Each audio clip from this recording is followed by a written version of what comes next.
Muy buenos días, estimados estudiantes.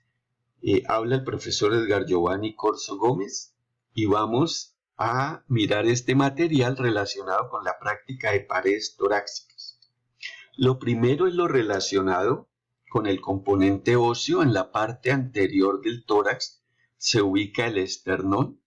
Este hueso está formado por tres componentes. En la parte superior el manubrio o mango, luego el cuerpo del esternón y en su porción inferior la apófisis sifoides. El manubrio o mango en su parte de arriba presenta la escotadura yugular, en donde se insertan a cada lado los músculos esternocleidomastoideos. Inmediatamente al lado, la articulación con la clavícula, esta se llama articulación esternoclavicular, y se clasifica como sinovial en silla de montar. Luego está la articulación con el cartílago de la primera costilla, articulaciones esternocostales. También el manubrio tiene contacto con el cartílago de la segunda costilla y posteriormente el cuerpo se articula con las demás costillas. Entre el manubrio y el cuerpo del esternón se ubica esta línea horizontal llamada el ángulo de Lewis o ángulo esternal, que es un punto de referencia muy importante porque nos ubica a cada lado de ella con la segunda costilla. Es muy importante recordar que el proceso o apófisis sifoides inferior es puntiagudo, dirigido hacia abajo y de forma variante hacia anterior o hacia posterior, y sirve como punto de origen para algunos músculos del abdomen. Como decíamos, el ángulo de Lewis es un punto de referencia muy importante. Siempre al lado de él vamos a ubicar la segunda costilla y eso nos va a permitir ubicar los espacios intercostales para procedimientos importantes como la ubicación de las derivaciones para la toma de un electrocardiograma. En relación a las costillas, hay que recordar que son huesos curvos, son 12 costillas a cada lado, de las cuales las primeras 7 se llaman costillas verdaderas porque están unidas a través de su propio cartílago costal al esternón. Las siguientes 3 se llaman costillas falsas, porque aunque se unen al esternón, lo hacen a través de un cartílago común. Y las últimas 2 se llaman flotantes porque no se unen al esternón.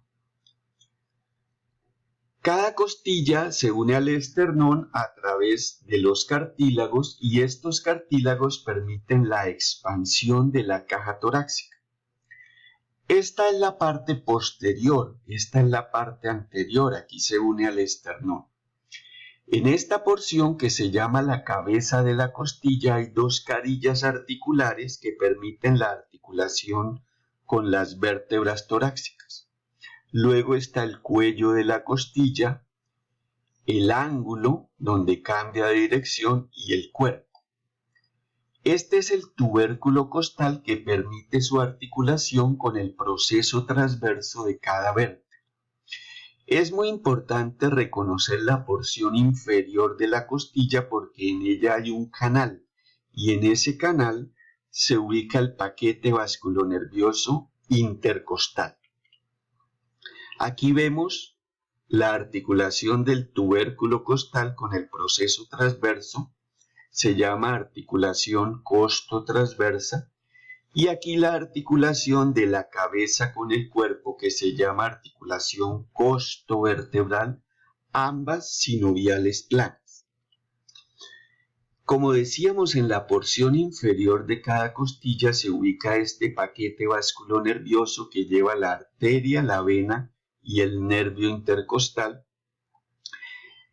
que debe ser protegido durante los procedimientos en los cuales se introducen agujas o tubos, en el caso del tubo torácico en una toracostomía, a nivel de la cavidad pleural.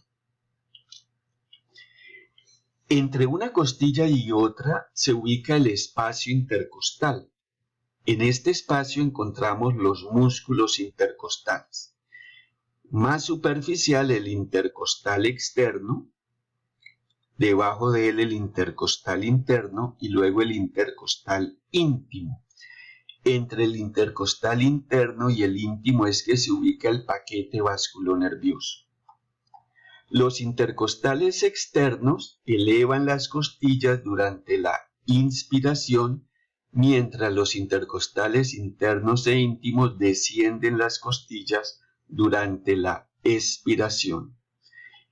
Es importante que a nivel de la unión condrocostal hacia medial ubicamos mejor los músculos intercostales internos, porque los intercostales externos hacen su inserción hasta esta unión condrocostal.